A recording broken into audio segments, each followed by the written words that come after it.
Assalomu alaykum barchaga. Bizni muntazam kuzatib boradigan obunachilar, yangi ko'rib turganlar, xush kelibsizlar kanalimizga. Xudo xolasa mana yana bir yangi obyektimizni boshladik. Hozirgi manzilimiz Farg'ona. Tomga penalonbos quyish jarayoni, bizni kuzatishda davom eting. Video davomida penaga oid barcha ma'lumotlarni berib o'tamiz.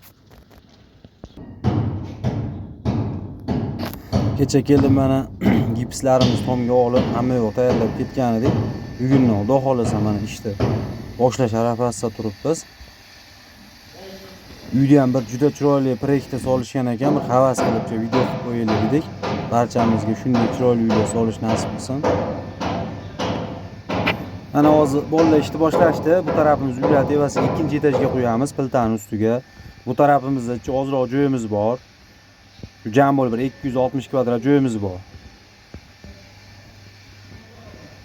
Bizga mana iloji bo'lsa shu patoloy qilishni oldin qo'yib olsa yaxshi bo'ladi. Chunki nimagaki suyuq bo'ladi baribir. Plitani ustidan ham qaytadandir chap oqib qolish ehtimoli bor.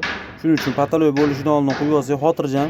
Lekin ertasidan qo'yib ketganimizdan keyin bemalol patoloychilar tushib ishini davom ettirishaveradi.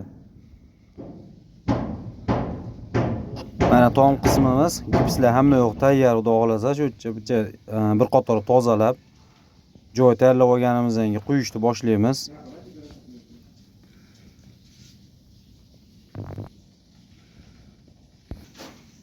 Mana bu joyimizga ham hozir 10 sm qilib quyadigan bo'lganmiz.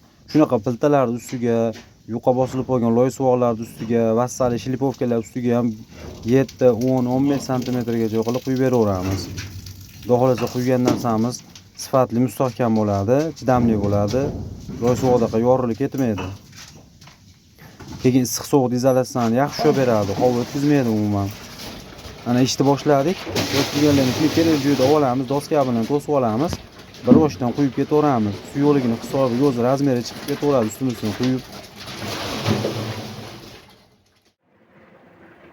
Mana boshida shunday suyuq holatda bo'ladi.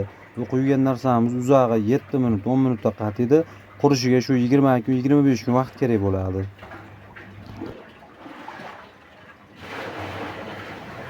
Bu mahsulotimizning tarkibida suv quyiladi 3 paqir, bir qop gips tashlanadi, sement qo'shiladi, keyin penas qo'shiladi. Shularning aralashmasi quyilaveradi.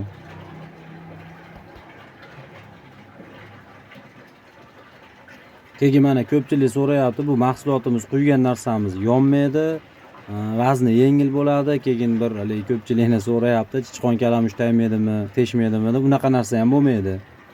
Chunki buni tarkibida yonadigan narsani o'zi yo'q.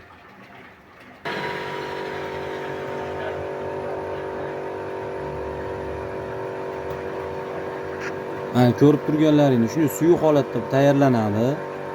Qaysi tarafimiz past bo'lsa, o'sha tarafga o'zi bemalol oqib borib, urug'ini chiqaradi shunday o'z razmeri. Xudo xolasa mana chiroyli holatda chiqyapti. Mana bu taraflarimizni qo'yib keldik.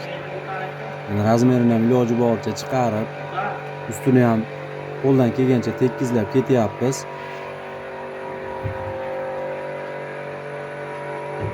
Mana bu taraflarimiz ham quyib bo'lindi. Bemalol ustida yursa bo'ladi. Qatida suv bochkalarini olib chiqib qo'ysa ham bo'laveradi. Unaqa oyoq izi chiqishi yo'q, yorilish yo'q, boshqa yo'q.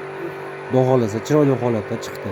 Tomga penalonbos quydirmoqchi bo'lganlar shu ekrandagi nomerlarga aloqaga chiqaverasizlar. Xizmatimiz O'zbekiston bo'ylab. Xudo xolasa mustahkam, sifatli qilib quyib beramiz.